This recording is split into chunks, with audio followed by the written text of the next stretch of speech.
June 1940. The last Allied ships are departing from the port of Narvik. A Polish soldier looks towards the Norwegian cliffs. Their peaks remain covered by thick clouds. Oh, yeah, Norwegian weather. The Pole, however, seems to be looking ahead into the future. He wonders what's next. Great Britain? France? The return journey to the homeland had never seemed so distant to him. He hears shouts, calling him, "It's time."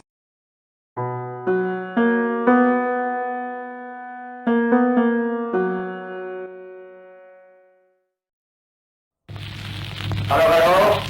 Czy nas słyszycie? To nasz ostatni komunikat. Dziś oddziały niemieckie wkroczyły do Warszawy. Jeszcze Polska nie zginęła. After losing the September campaign, many Polish soldiers fled to Hungary or via the Romanian bridgehead to, you guessed it, Romania. Small number of them also went to Lithuania. After crossing the border, they were interned. Due to the formation of Polish troops in France, a large evacuation began. The escape route went through, among others, Yugoslavia, Bulgaria, Greece, Turkey and Italy. Despite German interventions, it wasn't possible to fully stop the influx of Polish soldiers. In the ports of the Mediterranean and the Black Sea, Polish, Allied and even Romanian and Greek ships were already waiting for them. Afterwards, route of the Polish soldiers went via the sea or Italy to France. Wait a minute, Italy? After all, since May 1939, Italy was in alliance with Germany. Yes and no. True, after the signing of the Pact of Steel, those countries were formally united by an alliance. In practice, however, when Germany attacked Poland in September 1939, Italy declared neutrality, which lasted until June 1940. The flow of Polish troops through Italy was thus made possible by the permission of the Italian Minister of Foreign Affairs, Galeazzo Ciano. He described Polish soldiers as, quote, Polish workers who, under the pressure of the Wehrmacht, crossed the borders of Romania and Hungary. By June 1940, about 21,000 Poles had escaped from Hungary, known as the Green Border, and about 22,000 from Romania. Over 30,000 of them went to France, and several thousand to French Syria. The situation of Poles in Lithuania and Latvia was much worse. Evacuation was successful only for small groups. Ultimately, out of approximately 85,000 Polish soldiers who escaped captivity, 44,000 were evacuated, of which 38,000 stood alongside Polish immigrants from France and Great Britain, forming the Polish army in France. Training in France and inspected by Polish and French generals are men of the new Polish army, which is being built up to continue the fight against the Nazi aggressor. When the Poles go into action again, it will be somewhere on the Western Front where they will not be outclassed and overwhelmed by the enemy's mechanized forces and aircraft.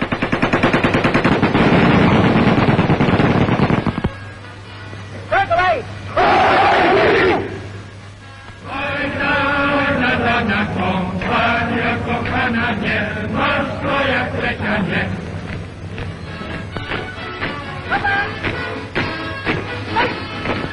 Okay, we already know how Poles found themselves in France.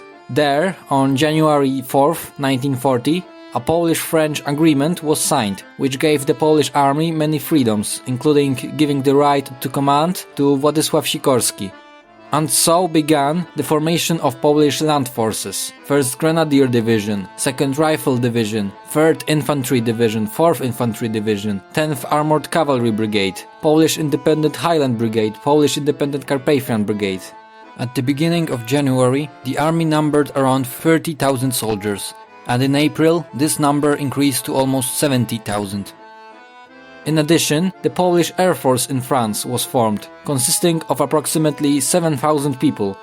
We also can't forget about the Polish Navy. Polish ships arrived at British ports from September to October. These were, among others, destroyers: ORP Grom, Thunder, ORP Błyskawica, Lightning, ORP Burza, Storm, as well as submarines: ORP Wilk, Wolf, and ORP Orzeł, Eagle. Additionally, the transport ship ORP Vilia and the training ship ORP Iskra docked in the French port of Casablanca in Morocco. Many other Polish transport ships also served in the navy. Fine. Polish troops already formed? Yeah, not exactly. It should be noted that the formation hasn't been fully completed because of, for example, numerous problems with equipment.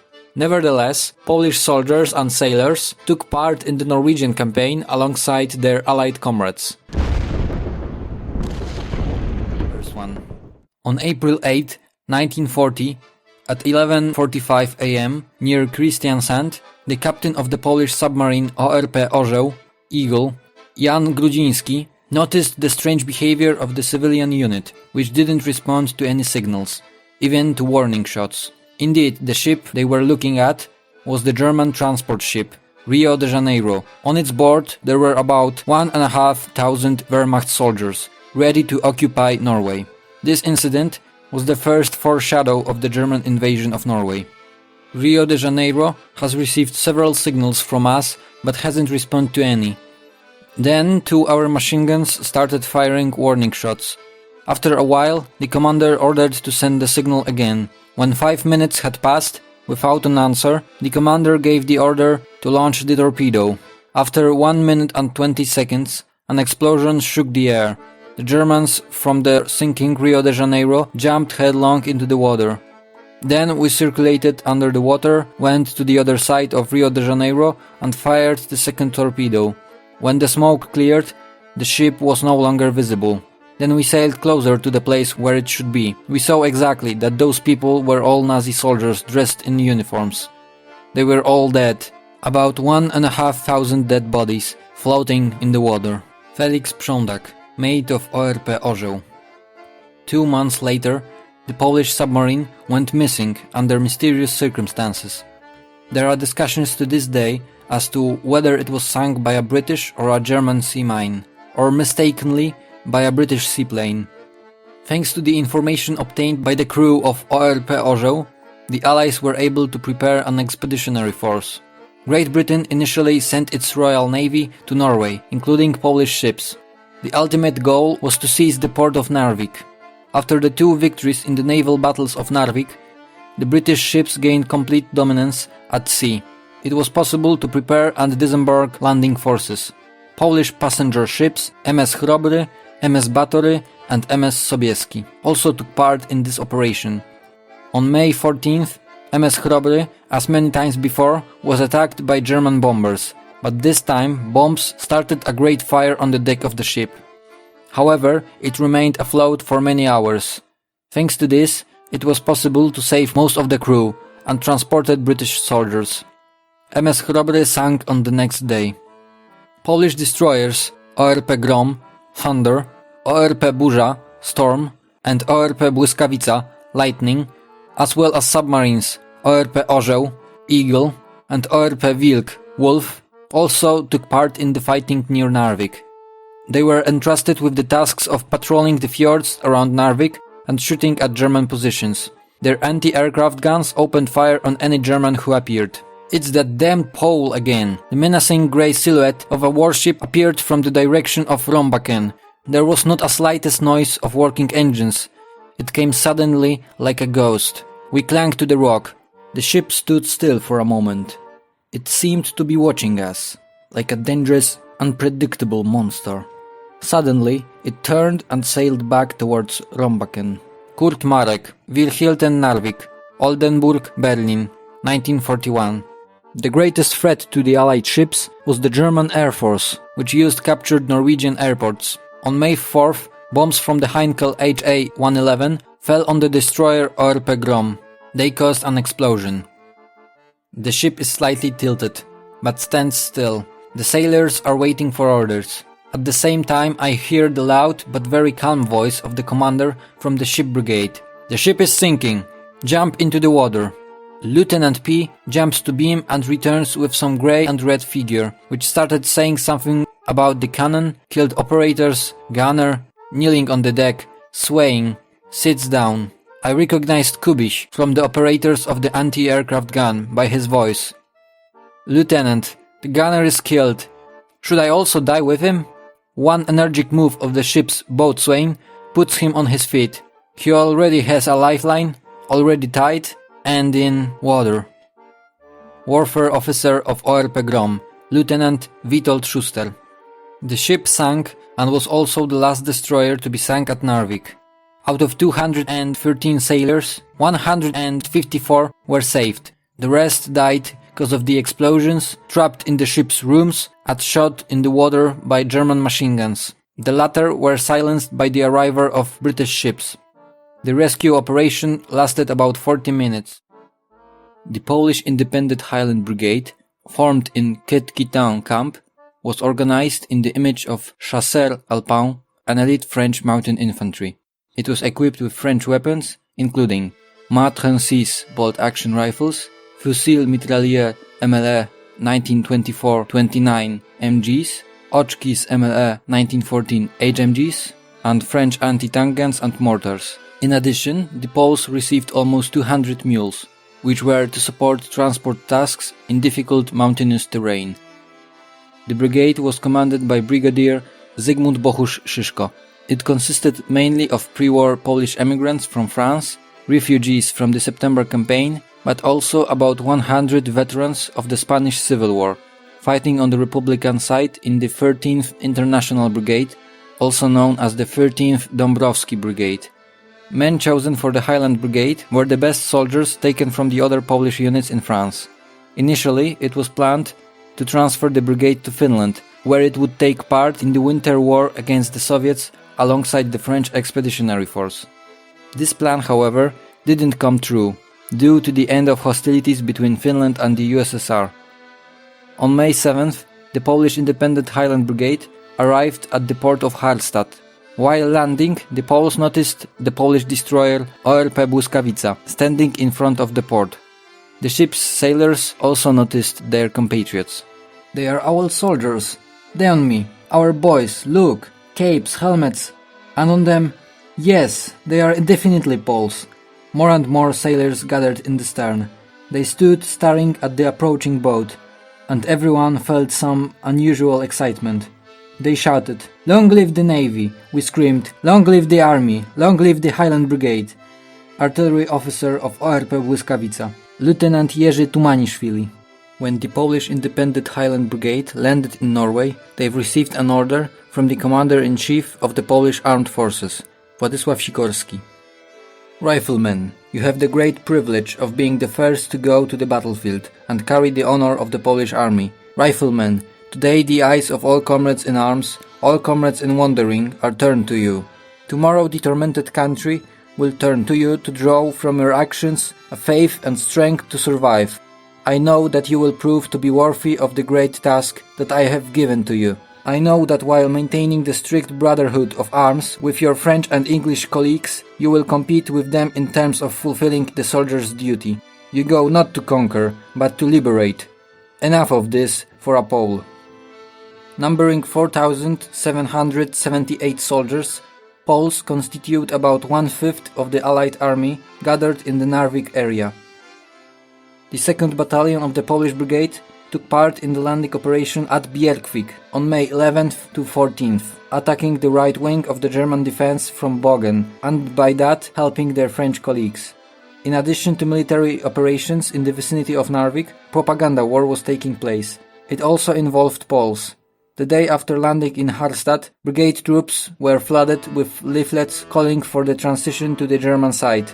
Every few days, a new bunch of leaflets was dropped to their stopping point. The texts, written in Polish, reported on the successes of the Wehrmacht, on the peaceful reconstruction of Poland, and guaranteed the return of all soldiers who volunteered to German posts. Shut the mouths of the warmongers who throw you into the fire of battle. England only thinks about its money. You must remember about your life. Your Polish homeland repairs the war damage in a peaceful way and needs you. One of the German propaganda leaflets dropped onto the Polish soldiers near Narvik. When this type of propaganda turned out to be ineffective, it was decided to change its target. Rumors spread in the German army that Poles were barbarian mercenaries fighting for the Allies for British money. As we can learn from the German soldiers' diaries, many of them believed it. On May 17th, the Polish brigade replaced the British and French on the Ankenes Peninsula. An attempt to identify German positions led to the counterattack by German mountain troops. The fighting lasted 24 hours, but eventually the Germans had to withdraw. Polish soldiers came to Norway to defend freedom and justice. They do not know the feeling of revenge because they are convinced that the perpetrators of inhuman crimes committed in Poland and elsewhere in Europe will soon be punished. General Zygmunt Bohusz-Szyszko. The next skirmish took place on May 23rd. A motorized platoon of Polish scouts made a raid to check the information about the alleged German evacuations of Ankenes. Motorcyclists entered the city in dash and occupied several houses. The Germans, initially surprised by the insolence of the Poles, quickly realized what forces they were dealing with and closed the way to retreat for the scouts. The Polish, after heavy fighting, broke through to their main positions, losing only one person. The Allied forces near Narvik were slowly gaining the initiative, but the situation in France looked critical, and therefore a decision was made to evacuate from Norway. General Antoine Betoin, however, decided to capture Narvik before his withdrawal. A concentrated Allied attack took place on the night of May 27th to 28th. The task of the Poles was to conquer the rocky Ankenes Peninsula, defended by approximately 2,000 German soldiers. After the heavy barrage from British destroyers, the 3rd Company of the 2nd Battalion was the first to enter the battle. Initially, with the support of 2 French tanks, everything went well. After some time, however, one of the tanks got stuck in a ditch and the other one drove onto a mine. After 2 hours of walking, the Poles reached the buildings of the town of Ankenes. They saw strongly entrenched German positions, and a moment later, mortar and howitzer shells fell upon them, supported by machine gun fire. The attack broke down and the company retreated to the nearby hill 295. A moment later, Germans counterattacked Polish positions. The 2nd Battalion, supported by the troops of the 4th Battalion, prepared defensive positions. The bloody fight for the hill has begun.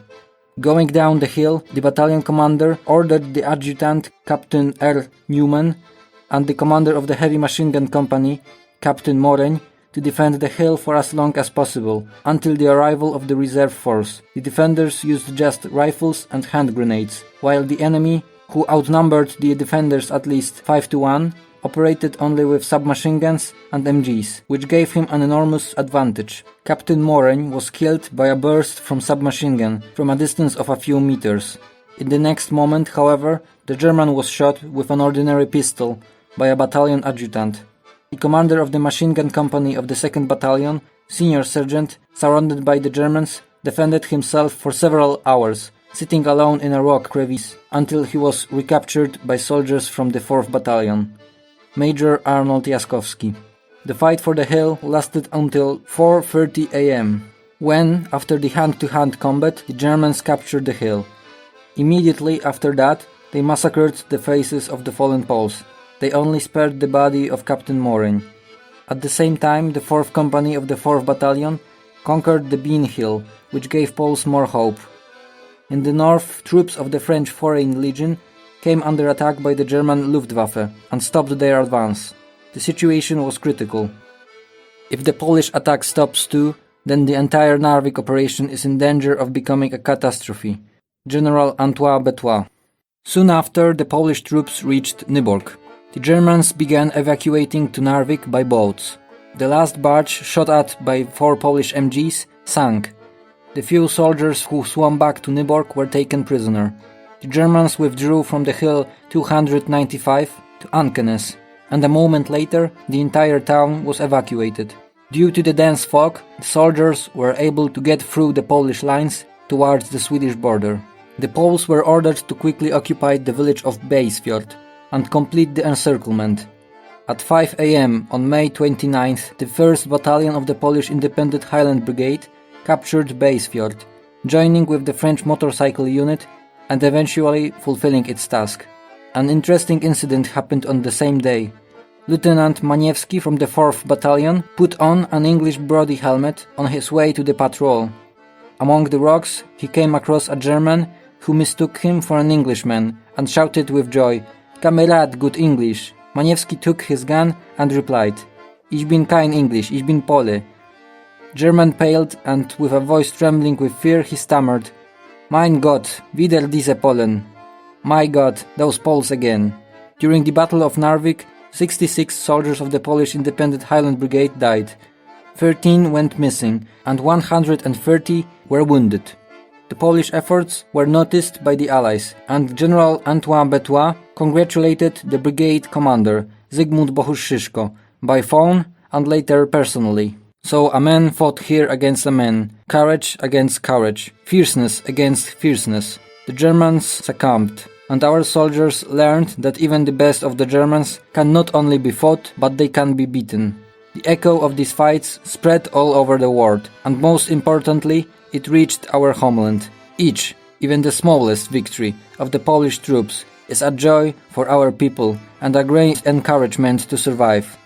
Moreover, it is the best proof that we fight, we want to fight, and we will fight. General Zygmunt Bohusz-Szyszko. On Thursday evening, 30 of May, at the village cemetery in Majeli, the funeral of the fallen soldiers of the Polish Independent Highland Brigade took place. They were buried in a common grave, wrapped in blankets and cloaks. Fresh earth spilled on the mortal remains of the heroes from Narvik. On the raised grave, the Highlander Hans put an oak pole with a Polish Highland chapel with an image of the Virgin Mary and the inscription, "Polish soldiers who died at Ankenes, colleagues." Norwegian priest assured the Polish soldiers that the local society will never forget about those who gave their lives for the freedom of Norway. "We will put a monument in most beautiful place, a proof of permanent remembrance," he said. "Attention! Look at the grave of the fallen," was the last farewell. Memories of Władysław Dek, written in his book Narvik and Falaise, Warsaw, 1981. At the beginning of June, the Allies ordered the evacuation of troops from Narvik. Polish transport ships MS Batory and MS Sobieski took part in it. The last Polish soldiers left the Norwegian fjords on June 8, 1940. When we boarded the Sobieski, we were stunned by the luxury. How different was this world in a Polish ship from everything that happened during the last month. Together with Newman, we got a great cabin for two. Next door, bathroom. There was a hairdresser and a bar, and there was a wide selection of alcohols, including Polish vodka. Władysław Dek, Narvik and Falaise, Warsaw, 1981. The Battle of Narvik was the first Allied victory in World War II, even though it was only a tactical victory. However, the mission of the Polish Independent Highland Brigade wasn't over yet. After the success in Narvik, instead of Great Britain, they ended up in the Breton Redoubt, where, isolated in the chaos of the war, they were dispersed and disbanded. After the Highlanders came to Dol, our situation became more difficult than in September 1939 in Poland. There we fought on our land, among our people. Here we were faced with the fact that the commanders ordered us to stand our ground while the French army didn't want to fight, and all civil authorities, without exception, demanded us to stop fighting, to not cause more losses and damages. General Zygmunt Bohusz-Szyszko. Their situation was hopeless, with the last ships evacuating from Dunkirk more than a week earlier. Despite this, the Poles resisted the German army and suffered heavy losses. As a result of the heavy fighting, the brigade dispersed. Some soldiers went directly or via Spain to Great Britain, some to Egypt, and others joined the ranks of the French resistance. Those who ended up in Great Britain were called by the British Polish Narvik Brigade.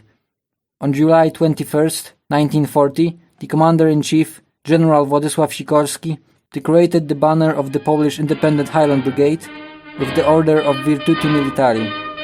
To the friendly fields of Scotland comes General Sikorski, Prime Minister and Commander-in-Chief of the Polish forces in Britain.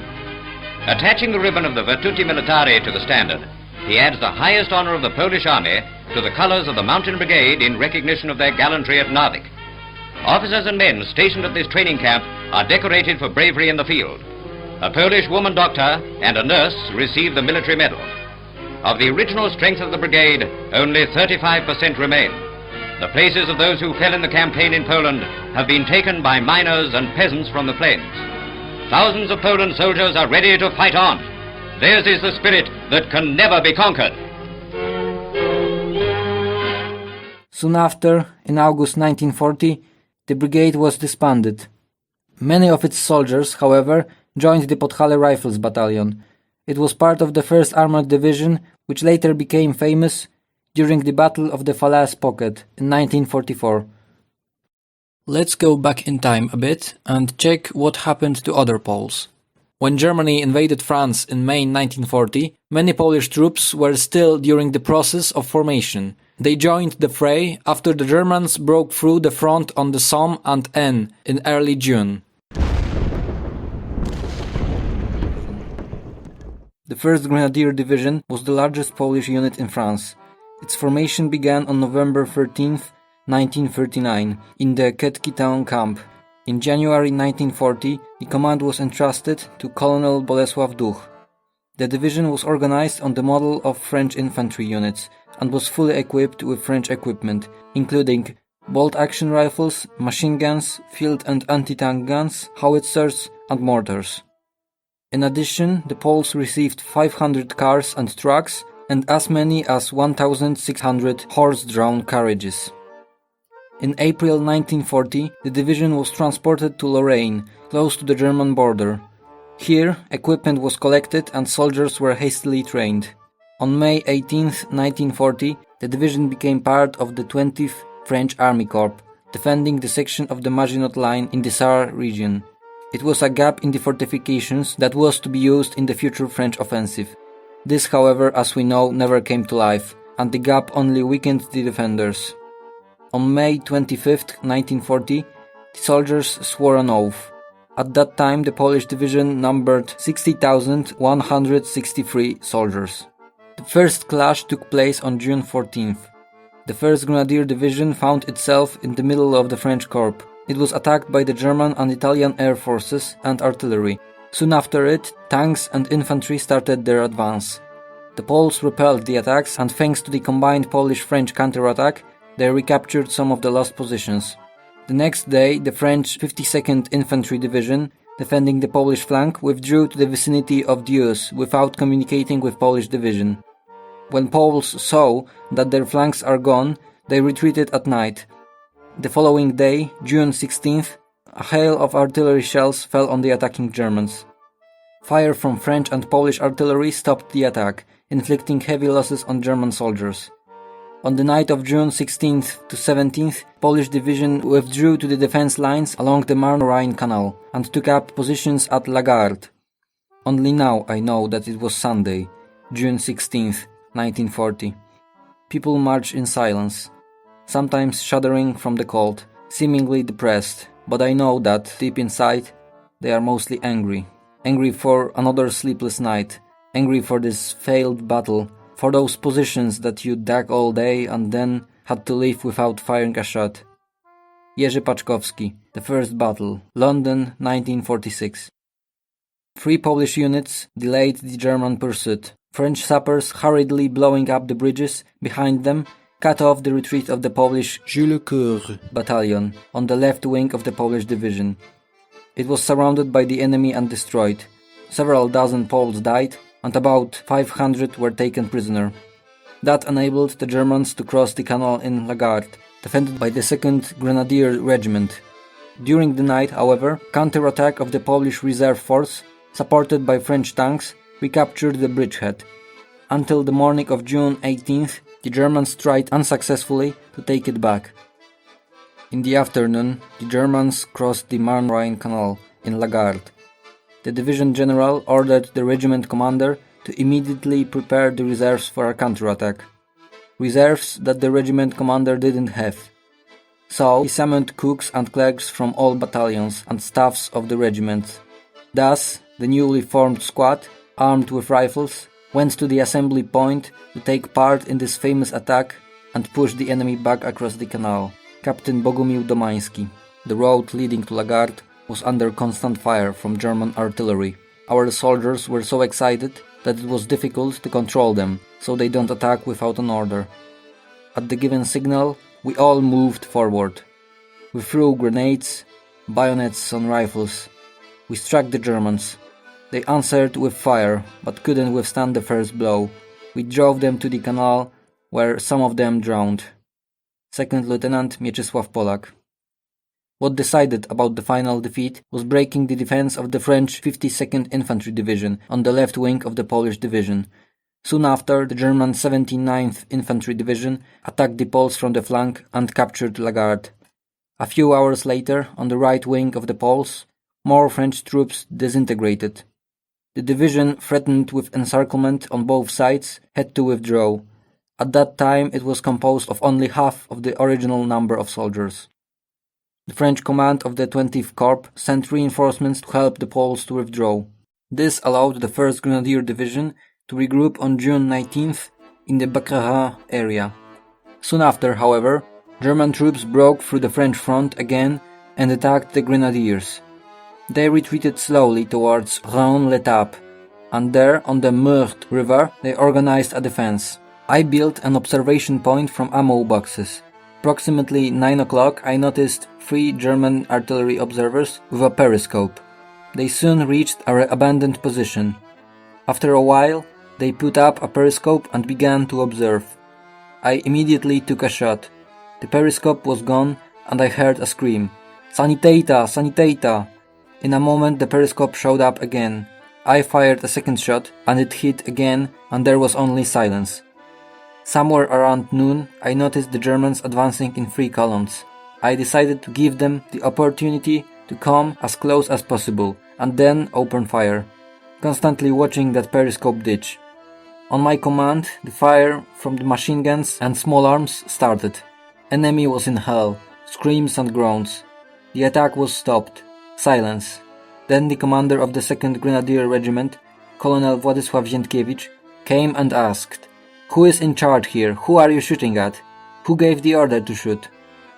"Wydra is in command, and he has given the order to shoot." Then I ran to the regiment commander, reported and showed him my observation point. He watched for a moment, came over to me, put his hand on my shoulder and said, "Sorry, just keep on going." I replied, "For the glory of the homeland, Colonel." Ku chwale ojczyzny, obywatelu pułkowniku. Sergeant Władysław Wydra. Commander-in-Chief of the Polish Army in France, Władysław Sikorski, gave the division an order via a radio station to withdraw from the fight. When the division general informed the commander of the 20th Corps of the French army about it, he ordered the division to remain in the defense and not to leave their positions. Confused Poles defended themselves for some time, but when both the French wings retreated, General Bronisław Duch ordered a withdrawal. In the early morning of June 21st, the 2nd Grenadier Regiment was cut off from the rest of the division. Attempts to break through to the main forces failed. During one of them, the regiment commander, Colonel Władysław Ziętkiewicz, died. At 8 a.m. on June 21st, 1940, the 1st Grenadier Division received a coded message, 4444. It meant end of hostilities, dissolution of the division, secure and hide operational files and banners, destroy heavy weapons and equipment, live in small groups and break through to the south of France and onto Great Britain. The French campaign ended just 2 days later. The losses of the Polish 1st Grenadier Division amounted to around 5,200 soldiers. About 900 were killed, 2,800 injured, and 1,500 went missing. The survivors began to sneak into southern France and Switzerland in small groups. Some joined the ranks of the French resistance, and around 1,500 reached Great Britain. Years later, General André Gaston Pretela, commander of the 3rd French Army, wrote about the fights of the 1st Grenadier Division in his book, The Tragic Fate of the Maginot Line. It performed the task entirely, losing a lot of men and inflicting incomparably greater losses on the opponent. It not only saved the honor of the Polish soldier, but also covered itself with glory.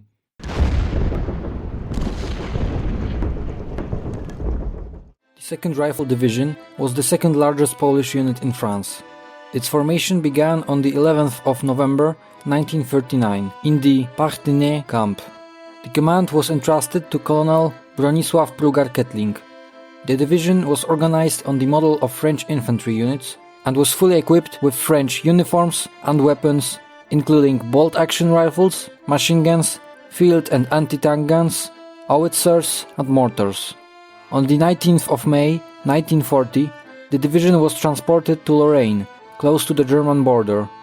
Here, equipment was collected and soldiers were hastily trained. However, there were large shortages of military equipment, weapons and uniforms. Some artillery units didn't have any infantry weapons. Ultimately, the division consisted of 15,833 soldiers. Initially, it was believed that the division will fight alongside the Polish 1st Grenadier Division. On the 8th of June, however, it was reassigned to the 45th Army Corps of General Dai, which was a part of the 8th Army. Very hard times await us in the near future. I'm counting on your division.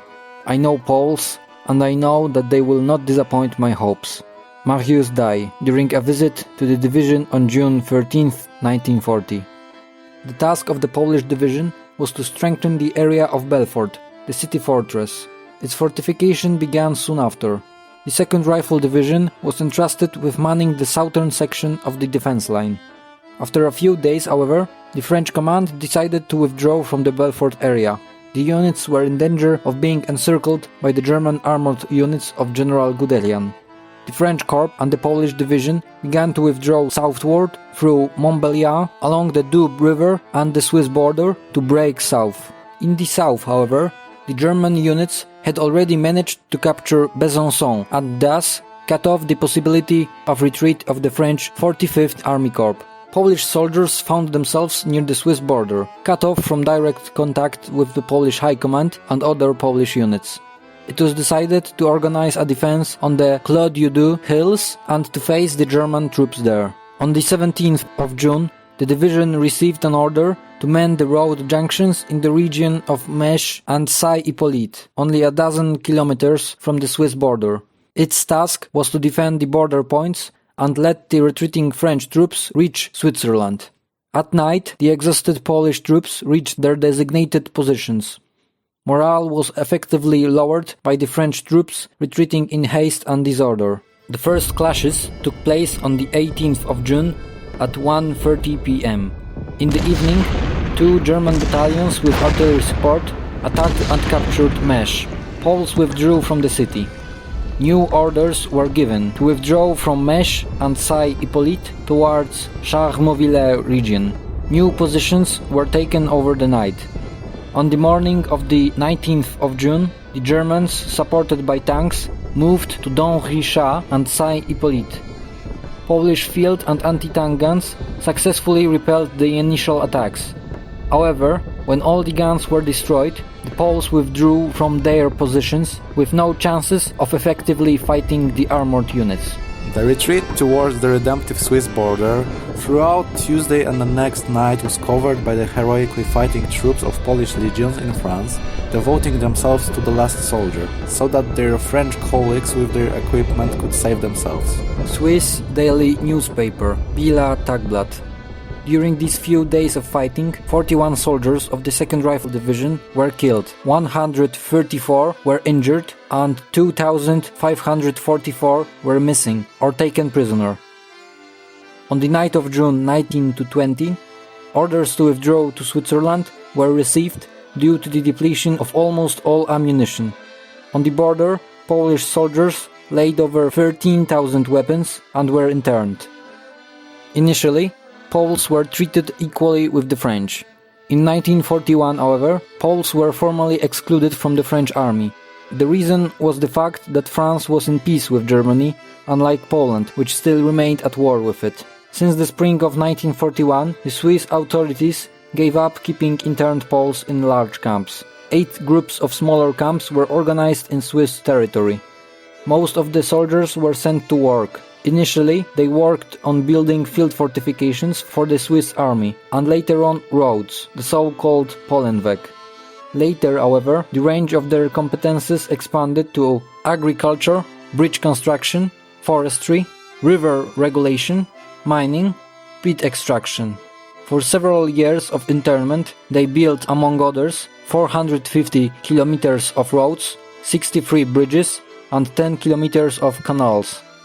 They excavated 70,000 tons of iron ore and 7,000 tons of coal. Poles had the opportunity to study at the Swiss universities. Despite the many inconveniences caused by the internment regulations and the lack of equipment and weapons, the division commander intended to maintain combat integrity and high morale of the soldiers. In October 1940, the commander-in-chief ordered that in the event of an attack on Switzerland by the Germans, Polish division should take part in the defense of that country. It was also expected that in the event of an earlier collapse of Italy, the division would be able to join the Allied forces. If Germany had broken up earlier, it was planned to send Polish soldiers to Upper Silesia via Austria and Czechoslovakia. On August 1st, 1943, the division numbered 10,508 soldiers. On August 17, 1944, the commander-in-chief of the Polish Armed Forces ordered the secret evacuation of Polish soldiers from Switzerland. The commander of the division, Bronisław Prugar-Kettling, sent his representatives to France, who examined the conditions of evacuation and reconstruction of the division. On August 13th in Geneva, he also met a representative of the French resistance movement. The soldiers who wanted to do so were evacuated via France to Great Britain. There, at the beginning of 1945, they formed the 2nd Rifle Brigade. However, it never took part in combat. The 3rd Infantry Division, whose commander was Colonel Tadeusz Zieleniewski, began its formation on the place of the 1st Grenadier Division in Ketki Town Camp. On the 27th of May, a battalion of Ketki Town riflemen was separated from its main structure and directed to Arpajon in the Paris region. In mid-June, the division's manpower was 9,600 soldiers. Its formation was never fully completed, but despite this, the French command decided to use the division to defend the Breton redoubt. After heavy fighting, Poles had to withdraw. The broken troops and single soldiers then retreated towards the ports just in time to evacuate on ships to Great Britain. Among them was Adolf Pilch, later a member of Cichociemni unit, the Silent Unseen. They were an elite Polish paratroopers, used in special operations in Poland during the Second World War. This topic is also quite interesting, so if you would like an episode about it, let me know. Since the 19th of April 1940 in Les Sables-d'Olonne, Niort and Fontenay-le-Comte, and since April 24th at the facilities used earlier by the Polish 2nd Rifle Division in Parthenay area, the 4th Infantry Division was formed under the command of General Rudolf Drescher. The officers came from the disbanded units of the 3rd Infantry Division, and the privates were recruited from the remnants of the 2nd Rifle Division and didn't present high combat values. In June, the division numbered about 11,000 soldiers, of which only 3,150 were armed. When the Germans found themselves near the Polish camp and the French command didn't give the Poles any orders, the brigade general reported to his superior, General Władysław Sikorski, that he had disobeyed the French superiors and began a march towards the port of La Rochelle in order to transport his troops to Great Britain. The division began its march along the French Atlantic coast in the search of transport ships. On the night of June 19 to 20, approximately 6,000 soldiers departed from La Palisse aboard the British ship All the Pool. The next night, another group of approximately 3,000 people was transported aboard the French transport Le Varny. After the evacuation of troops from France to Great Britain, the formation of the 4th Cadre Rifle Brigade began from the subunits of the 4th Infantry Division that reached the island. Later, it played an important role in creating the famous 1st Independent Parachute Brigade, which fought, among others, in the Battle of Arnhem in 1944.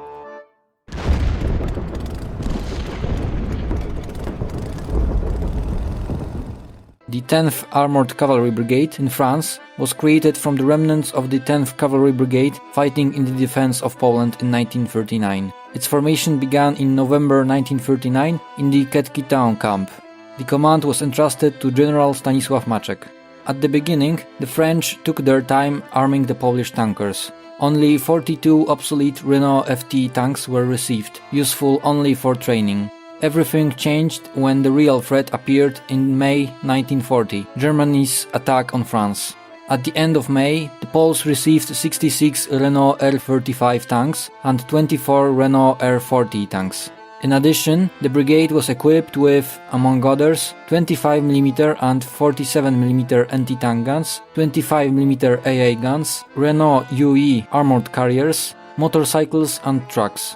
The brigade also received 15 Char B1 bis heavy tanks, but it turned out to be a mistake and the tanks had to be handed over to the French. As time later showed, the Poles would certainly make a good use of them. This is what Franciszek Skibiński, chief of staff of the brigade, wrote about all the confusion in the French command. During this and the next day, we received orders every few hours to march to the northwest of Rouen, then to the east, then cancelled. We had the overwhelming impression that the French High Command had completely lost its head and acted accidentally, without a plan, impulsively. Franciszek Skibiński. Report on the combat operations of the 10th Armored Cavalry Brigade in the 1940 campaign in France. In February 1940, the Finnish Company was formed, which, together with the Polish Independent Highland Brigade, was to take part in the Winter War. As you know from my episode about Poles in Narvik, combat operations in Finland ended before the French managed to send their expeditionary troops there. We will now focus on the part of the 10th Brigade commanded by General Maczek and separated from the rest of the unit. On June 10th, it was assigned to the French 4th Army. On June 12th, it was stationing in the Avis area as an army reserve. But when the French defense lines collapsed, the Poles were assigned to the 6th Army and ordered to carry out delay operations in the Montmorency area. The exchange of fire took place near Frémentières, where German motorcyclists were spotted. The reaction of our motorcyclists to the news that they will come into contact with the enemy at any moment was extraordinary. The platoon set off at full throttle and as ferociously as fox terriers chasing a boar. We saw them turn west into Champeaux-Bay and on Frémentières at 80 km/h. From later reports we learned that the courage and war enthusiasm of the motorcyclists was much greater than their training. At Champeaux-Bay, Officer Cadet Sapieha was killed and the platoon was halted by fire. 3 motorbikes managed to break through the German lines via Frémentières, but they never returned. Franciszek Skibiński. At the same time, the dragoons of the Polish brigade under the command of Major Zgorzelski took Champeaux-Bay. After a while, they were attacked by several German tanks supported by motorcyclists. The Poles put up a strong resistance and repelled the attack by destroying 2 tanks with AT guns and dealing heavy losses to the enemy. At 2 p.m., the Poles were ordered to cover the retreating French units near Montgivreux. In the forest near the village, the brigade was bombed. The Poles suffered minor losses and knocked down 1 German plane with their AA guns. News came from Montgivreux that the French 59th Infantry Division had ceased to exist. Soon after, the remnants of the French troops moved in disarray into the same forest. Moments later, when the troops crowded in one place, about 40 Ju-87 Stuka planes flew over the forest. The forest had become a complete hell. As a result of the bombing, it was full of smoke and fire. A dozen of our and French vehicles were burning, including a vehicle loaded with anti-tank mines, which exploded one by one and flew through the forest like rockets. Despite the psychological havoc, the casualties weren't high. A dozen or so were killed and wounded. When the planes departed, the Polish tanks assaulted the road. There they found a weak German armored unit, which retreated after a short skirmish, losing 2 light tanks. When the situation calmed down, a joint retreat of Polish and French units was ordered. Along the way, the French colonel was very surprised that we were unable to hold a 20 km wide front. You have 40 tanks. They need to be set up in one line every 500 meters, and that way you can easily defend a 20 km front. In response, General Maczek expressed his surprise why, with such brilliant ideas, the entire French corps couldn't hold that 20 km front, and 1 Polish battalion was supposed to do it. The 10th Armored Cavalry Brigade managed to close the gap between the French 4th and 6th Army. The Poles continued their retreat. On the night of June 14th to 15th, they covered the withdrawal of the French 2nd Infantry Division and its crossing to the other side of the Seine River in the Doche area. The brigade then marched a few kilometers east and crossed the Seine on the Bourguignon Bridge, and from there it moved south to the safe point in the Juilly-sur-Sasse area of Villemorien. Here an unpleasant incident happened. Due to the lack of fuel, the commander of the tank battalion, Major Stanisław Gliński, ordered the destruction of some of the vehicles, and because of that he was deprived of command. Moving Polish troops were constantly attacked by the German Luftwaffe, losing a lot of people and equipment. There was no air or even medical support of any kind. Doctors disappeared from the unit without a trace in the first few days of operations. The American Red Cross sanitary column disappeared after the first major bombing. During the entire operation, none of us saw a single French or English plane in the air. However, hundreds of German planes were constantly flying above us. French anti-aircraft artillery became completely silent on June 13th. The French troops that surrounded us absolutely didn't want to fight. Entire battalions and regiments surrendered to few German motorcyclists. On the morning of June 16th, the brigade was ordered to capture the village of Montbard and thus allow the French 42nd Infantry Division to cross the Canal de Bourgogne. The brigade was, at that time, more than 70 kilometers away from the city, in the Chaours area, and its fuel supplies were running out. So, on the general's order, some vehicles were destroyed, and fuel was poured into the others. Since that time, the 10th Brigade had only 17 tanks. On June 16th, at 11 am, the 10th Brigade departed for Montbard. The problem was breaking through the traffic jam in the town of Lane. The situation was further complicated by an unidentified explosion near the main intersection, which caused a general panic. Poles used tanks to make their way through abandoned French vehicles clogging the streets. However, some subunits of the brigade got stuck in the town and thus were cut off from the main forces. In such a situation, they were surprised by the German armored motor unit. The Poles, however, repelled the attack and captured 30 Germans. In the evening, an incomplete brigade reached Montbard, passing by the retreating French soldiers. On the road, there were already wrecked carts, cars, corpses of horses and French soldiers, presumably shot from an ambush. After the general's short speech, the Poles at 10 p.m. assaulted the town defended by the German troops of the 66th Regiment of the 13th Motorized Division. The fights lasted until 2 a.m. Polish tankers managed to capture the northern part of the town and defeat the German troops, which retreated hastily to the other side of the Canal de Bourgogne. On the Polish side, 12 soldiers were killed and 50 were wounded.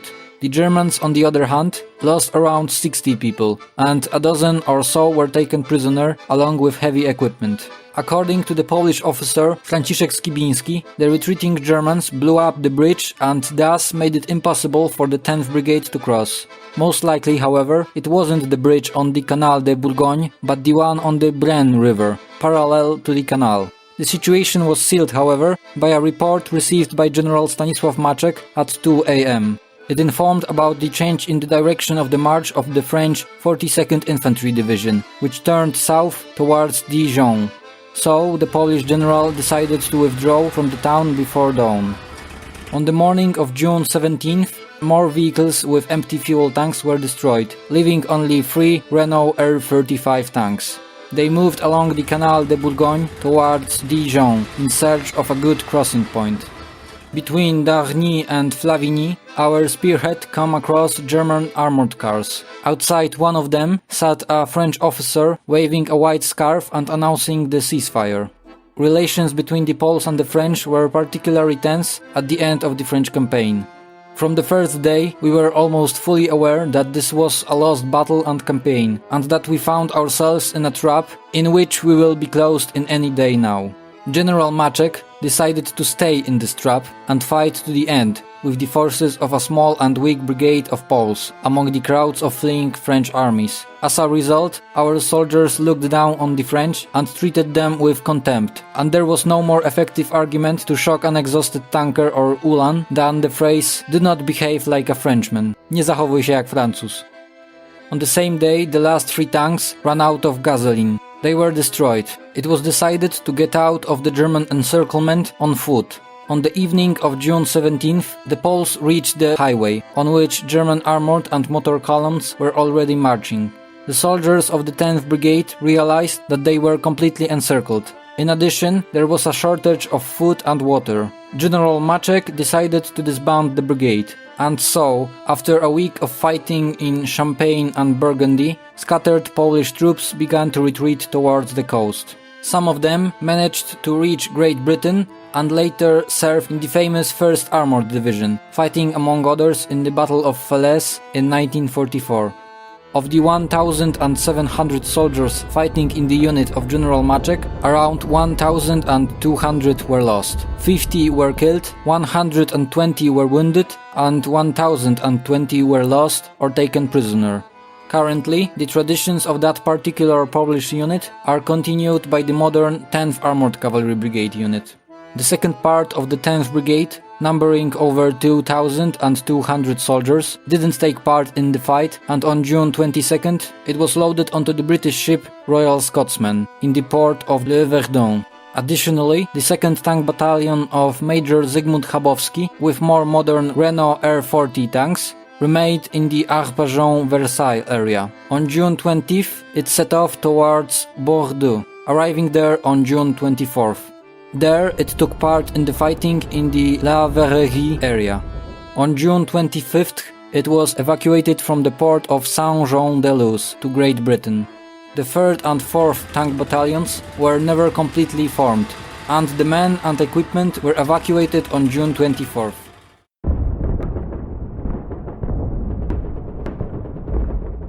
During the Lost September campaign, Polish airmen fought in less numerous and additionally outdated machines.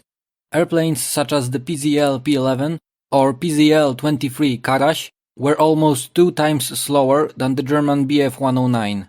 Even Heinkel HA-111 bombers outperformed them. After the fall of Poland, new units were created in France. In December 1939, the French Ministry of Aviation authorized the organization of Polish air squadrons. Avant l'envol pour le front, pilotes et soldats de l'armée de l'air polonaise sont passés en revue par le général Sikorski et le général Denain, chef de la mission militaire franco-polonaise. Les pilotes reçoivent leurs insignes.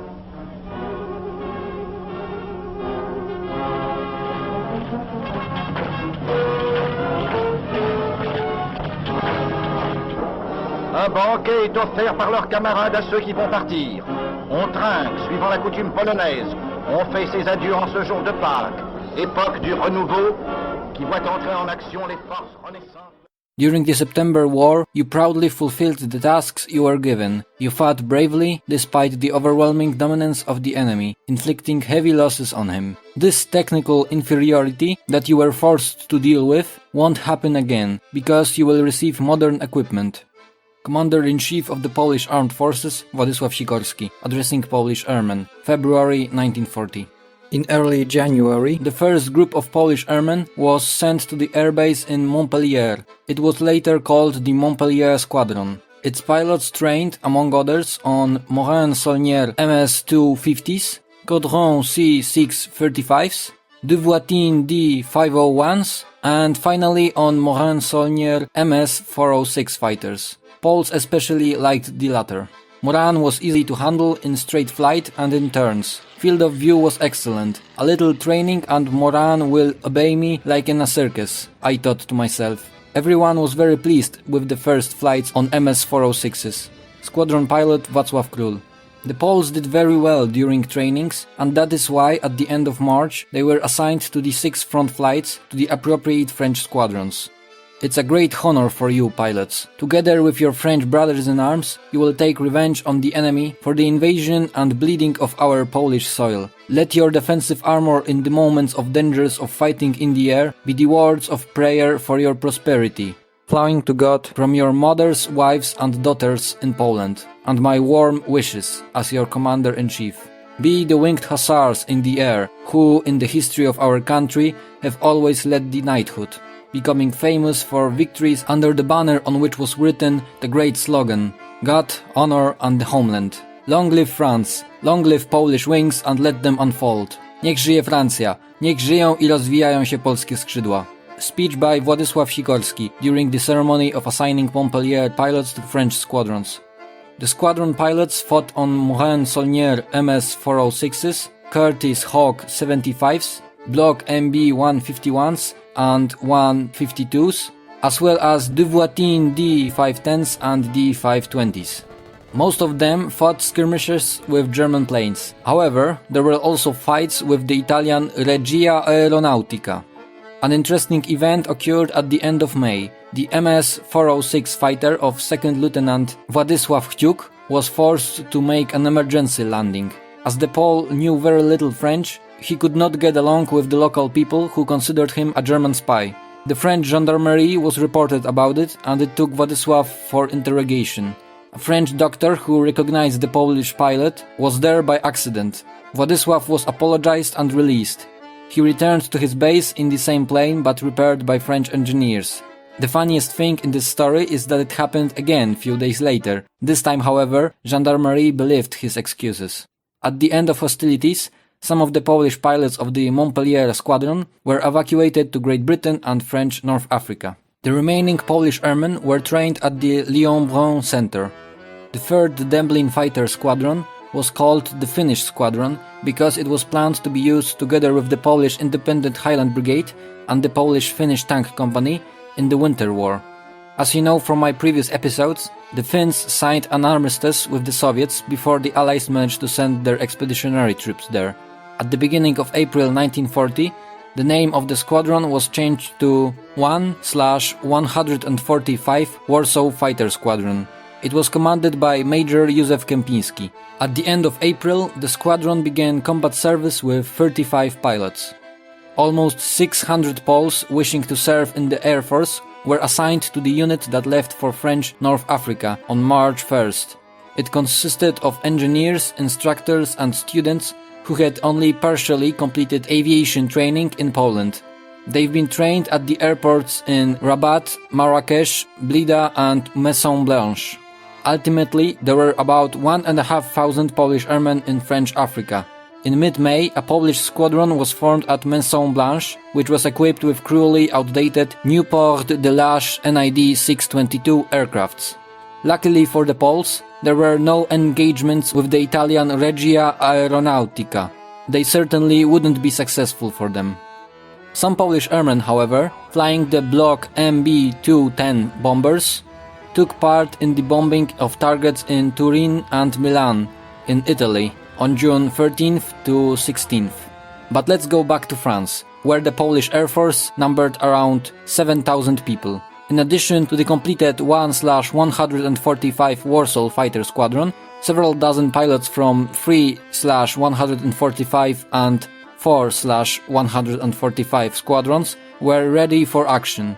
The French, however, decided to disperse the Poles among the other French squadrons, as in the case of the Montpellier unit.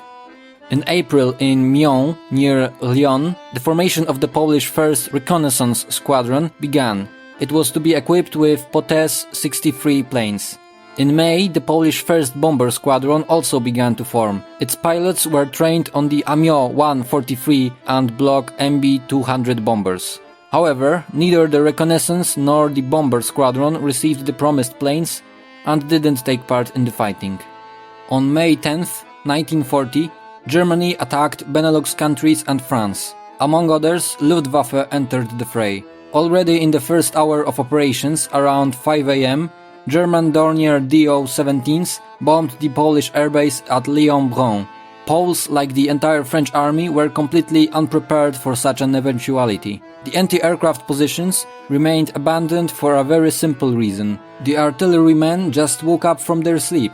The pilots of 1/145 Warsaw Squadron took off too late. Poles, however, thanks to their experience gained during the September campaign, kept most of their planes at the side of the airport, masked.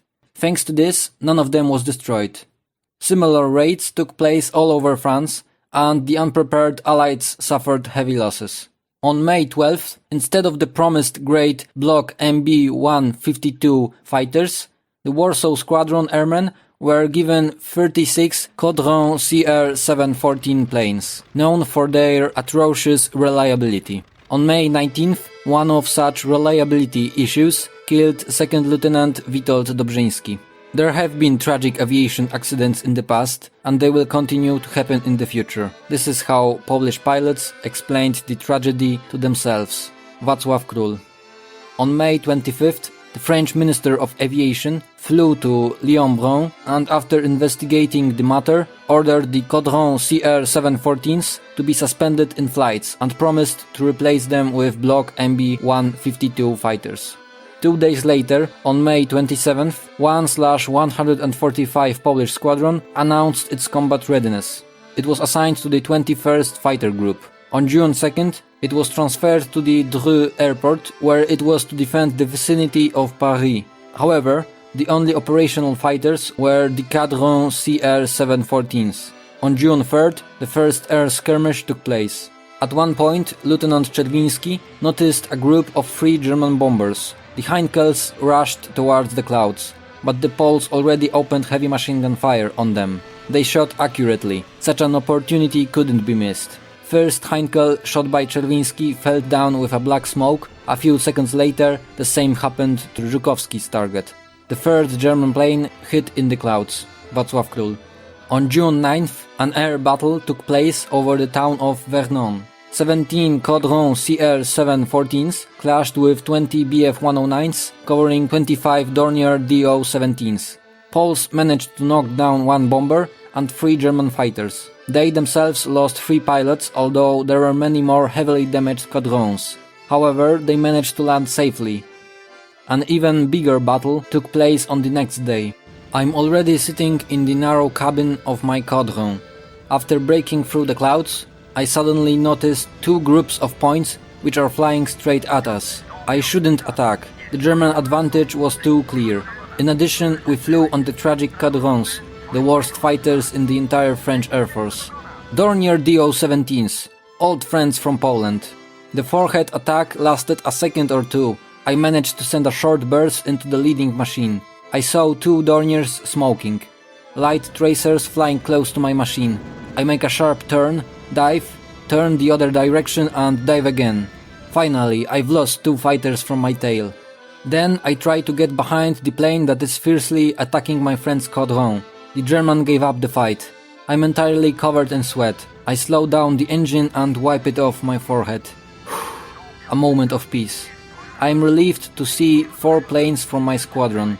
Instinctively, I slow down the engine again, and at the same moment my heart leaps into my throat. These were not planes from my squadron, but Nazi Messerschmitts. Suddenly, I felt as if someone had slammed a whip on my back. An invisible hand smashed to pieces all flight's instruments in the cabin. The fire was accurate. I make a reverse turn and dive. I can't move my left hand. I get weaker with every moment. Parachute jump is out of question. The only hope is to land. I get a blurred vision. Ground. I feel the impact and all I see is darkness. I slowly open my eyes. I'm in bed, all bandaged, and there is an old man in a coat sitting next to me. "Bravo, mon commandant," he says. "You're finally awake. A moment ago it was announced on the radio that the Polish squadron deserved a distinction for the unmatched attack over Dreux." The commander of the 1/145 Polish Fighter Squadron, Major Józef Kępiński. After the fierce battle on June 10th, many Polish Caudrons flew to the airport in a tragic state. Only a few CR-714s remained operational. The next day, the Poles were moved away from the front. There, the Polish pilots finally got the promised Block MB-152 fighters.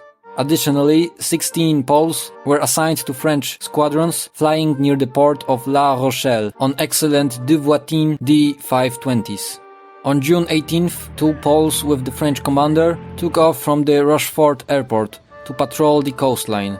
There, they encountered a lonely Heinkel HA-111, which they shot down very quickly. As the French radio later announced, it was the last skirmish fought under the skies of France in 1940 campaign. The next day, Polish airmen were evacuated from the port of La Rochelle to Great Britain to fight there a few weeks later in the Battle of Britain. An interesting unit of Polish airmen was the Kołchowe Squadron. In May, its pilots received 13 Dutch production aircraft, Kołchowe Fk-58s. It was the vast majority of all 18 planes produced for the French Air Force. The unit carried out about 50 patrols during the war, but never encountered any enemy planes.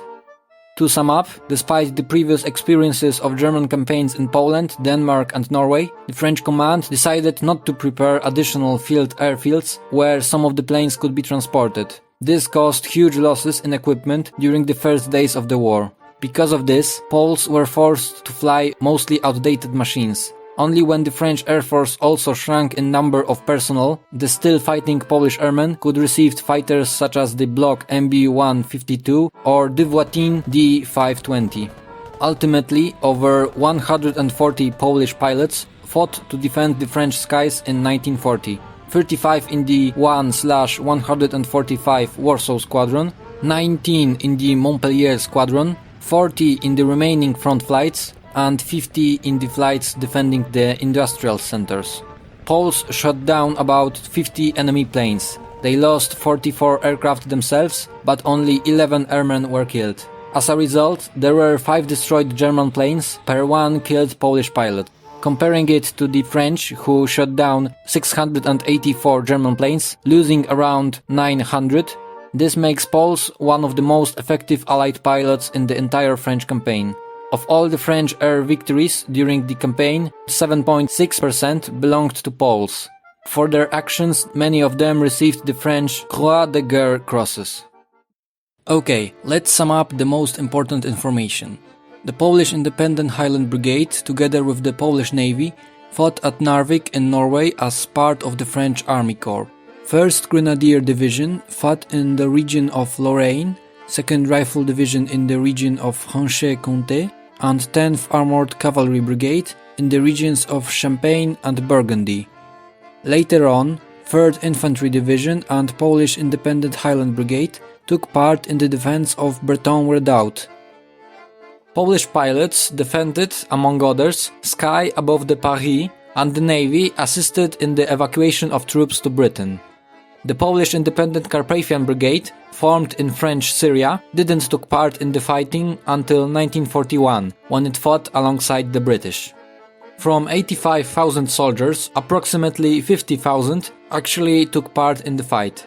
Losses amounted to around 1,500 killed, 5,000 wounded and many thousands of missing in action. The 1st Grenadier Division suffered the largest losses, fighting for example near Lagarde. Despite the overwhelming German dominance across the entire front, the Poles managed to achieve a few victories, including one in Norway at Narvik and also in France at the Battle of Montbar. The Polish Independent Highland Brigade turned out to be the most effective Polish unit. No wonder, since the best soldiers from other Polish units were selected for it. The 10th Armored Cavalry Brigade can also be considered as one of the most effective Polish units.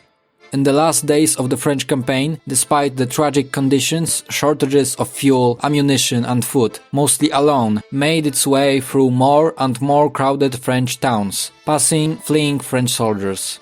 Every Polish unit at that time, however, deserves the attention. It's hard to deny them the fighting spirit. It should be noted that these were people driven to a certain extent by a desire of revenge for the tragic September, or for the cruel treatment of the Polish population by the German invaders. Their fighting spirit, despite being distinguishable among the French colleagues, wasn't unshaken. As you can read from many diaries, there were times when the morale of the troops dropped below the critical level. There have been cases of desertion. It's not surprising, though, given the general situation on the front. In June, the fall of France was only a matter of time. This situation disappointed Władysław Sikorski. He strongly believed in French military power and will to fight. Seeing the end approaching, Sikorski went to London in a British bomber.